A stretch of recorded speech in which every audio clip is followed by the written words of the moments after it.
Good morning. You're Marcus Elam, and Mr. Elam was previously in court, pled true to counts 1 through 7 in a motion to revoke unadjudicated probation for burglary of a habitation. I've received an updated pre-sentence report. Has everyone had an opportunity to review that report? I do. Are there any additions or corrections to the report? No, nothing's been finished. And it was unagreed. Mr. Lewis, you may proceed. Judge, this is a situation where it's no doubt that Mr. Elam made several mistakes while he was on his probation, not following up on his obligations. After speaking with him, he's been in custody this length of time here. He is definitely, from what he's telling me, willing and wanting to comply with the court's orders, and feels as though he could successfully complete his probation given that opportunity. He understands that his mistakes, has definitely been costly and put him in this decision. He understands that's totally on top of him, and of course he would like to address the court as well as far as his plans for the future, Judge. All right, go ahead. Yes, ma'am. I'm sorry for my actions that I did when I was on probation.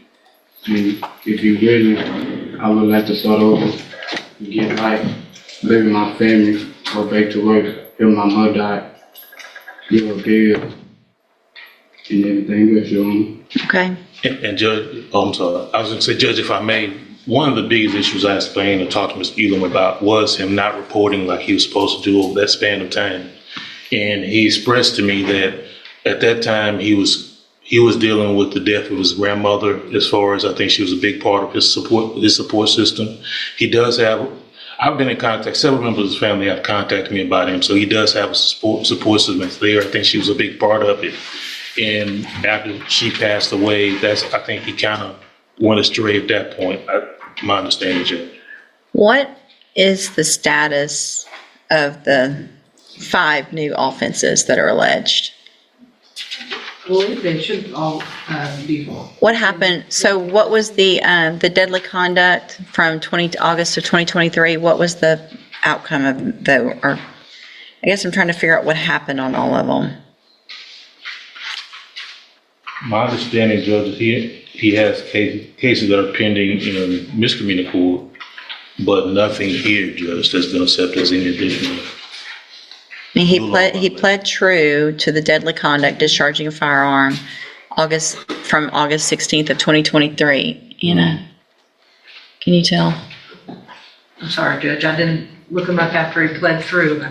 I know. I just want to know if I want to know that. I want to know the evading, the failure to ID from February of this year. I want to know what the status of everything is.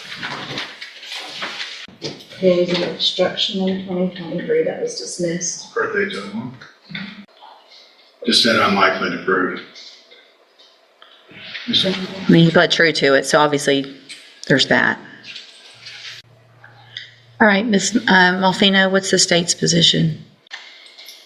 Judge, I'm kind of torn on him. Obviously, the concern is the length of time he absconded. I mean, it wasn't just a month or two. They looked for him for almost 2 years, a year and a half at least.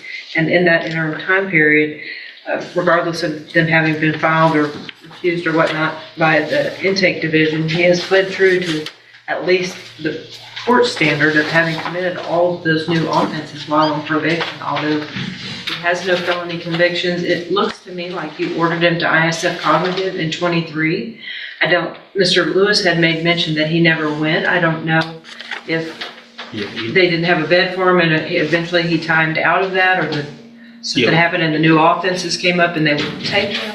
I think when he had the prior MTRP, I don't know if it was at the new case or a prior MTRP, I'm not sure, but ISF was ordered, but at some point, I guess after he timed out or something because he was released from the jail. Do you have a record of that?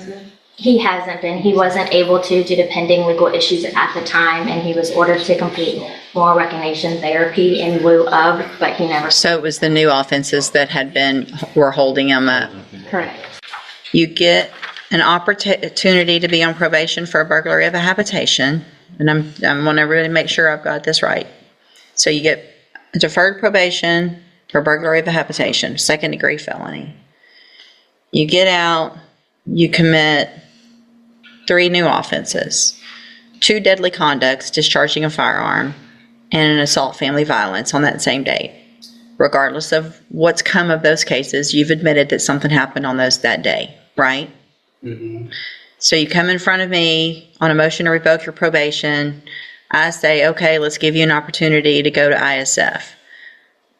But because I guess something else must have been pending, maybe misdemeanors or something, you don't go to ISF. So you end up just getting out, getting another opportunity, and then you go and evade arrest or detention and fail to ID. We're back here again. And you want to start over and you're sorry. Think about how that sounds.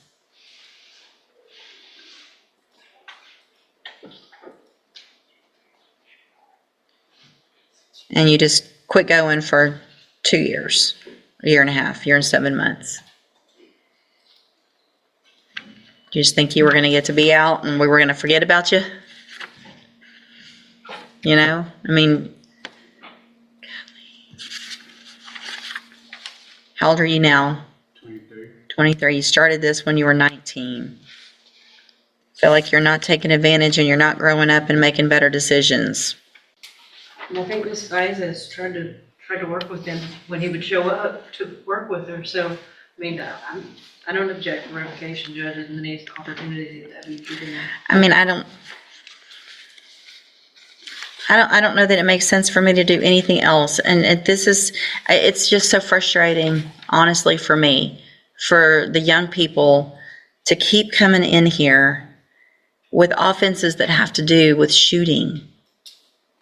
While you're on probation for a felony, you're shooting. Then you get out again and you violate again and you take off. So I can't give you a 4th shot. That you've had your shots. I'm going to find that you entered your pleas of true to counts 1 through 7 freely and voluntarily. Find those counts true. Find sufficient evidence to find you guilty, and at this time find you guilty of burglary of a habitation. I'm going to sentence you to a term of 6 years in the institutional division of the Texas Department of Corrections. You will receive credit on that sentence for any time that you've been in custody that the law gives you the right to receive. I'm going to hand you the trial court certification that shows this was not an agreement. You need to sign that and you'll get a copy of it. You do have some rights to appeal. You can talk to Mr. Lewis about that. I'm also handing you a written admonishment regarding your ineligibility to possess a firearm or ammunition. Because of the judgment entered against you, you're ineligible under Texas law to possess a firearm or ammunition. Possession of a firearm or ammunition could lead to charges against you. Firearm is a legal term, and you should read the written admonishment I provide you to see what devices qualify as a firearm. If you have questions about the laws that make you ineligible to possess a firearm or ammunition, or about how long that lasts, you can talk to Mr. Lewis. Good luck to you. You can go back with the bailiff.